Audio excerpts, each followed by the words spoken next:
Right. Thanks, Cahill. I suppose, Minister, I appreciate what you're trying to do here in Dublin in relation to housing and the urgency that you have and the amount of people that are looking for housing, and I know that you have a very real problem, and that's your number one consideration, to deal with that and to get the numbers down. But I raised something here in the Dáil with the Taoiseach maybe a week or two ago, and I'm grateful for your response, but it's not the response that I want. Because what has happened now, heretofore we always had an extension of time of another 5 years to a planning application in rural areas for one-off housing. And that's being denied now. That's you're ruling that out. But I'm asking you to reconsider, because a lot of people got planning permission and their time is running out because they weren't able to build during the corona. There was no the coronavirus. They weren't able to get loans for one reason or another. Work one great, and they weren't able to get going.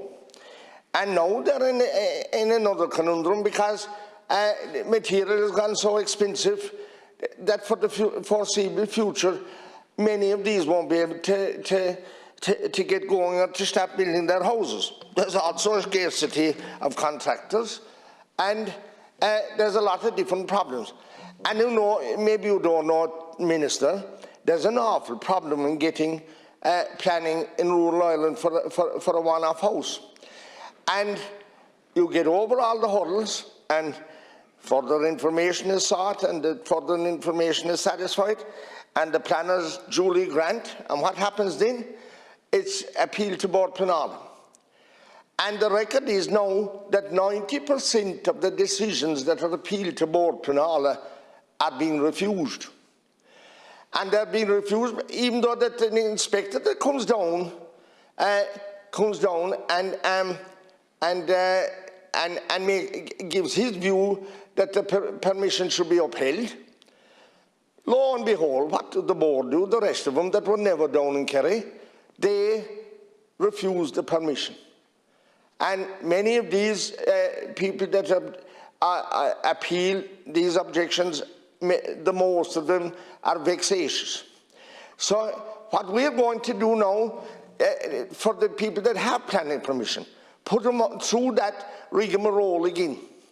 And you see, I appreciate that you want to get people here in Dublin or big sites going, but this is affecting the ordinary person in rural Ireland that basically wants to put a roof over their head. They will only be doing this once in their lifetimes.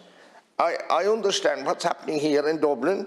It's a different scenario. People get planning permission on a site, and they hold it.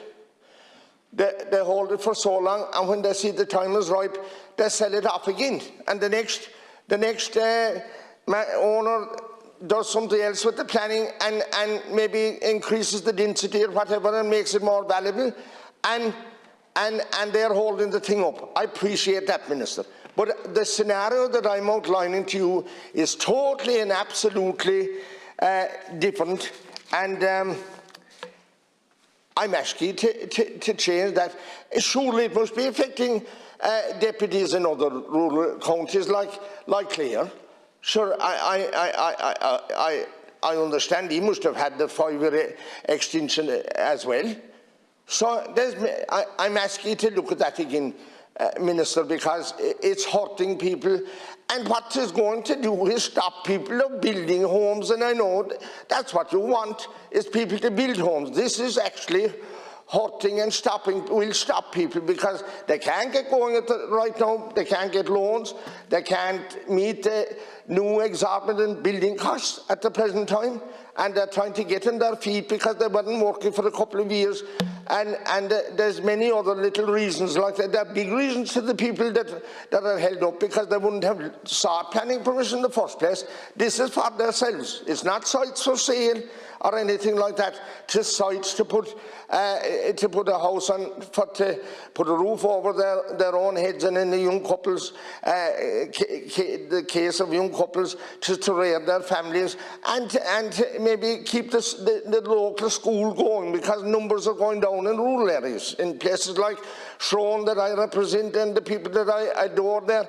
They need people to build houses around their school. There's several other places. And then there's other issues there. The local authority from time to time has zoned land around towns and villages. They see their zone places belong to farmers and landowners that have no notion in the world of ever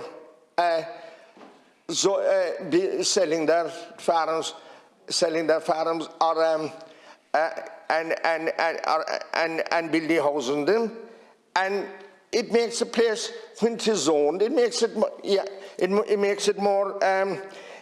valuable, and they pay more stamp duty in it. And that has to be looked at as well. You can't force these kind of people to build houses on land that they never wanted to sell in the first place. And look, Minister, I will say one thing. What I honestly believe, even in relation to the land here in Dublin, there shouldn't be any such thing as zoning. Only let every applicant apply for planning permission, and let the planning permission be decided on the merits of the place involved. All this wasting time of zoning land and all the time that takes, let applicants, whether the land is zoned or not, let them apply for planning permission, and let every case be decided in its own merits. I believe that's the real way of building houses. Thanks,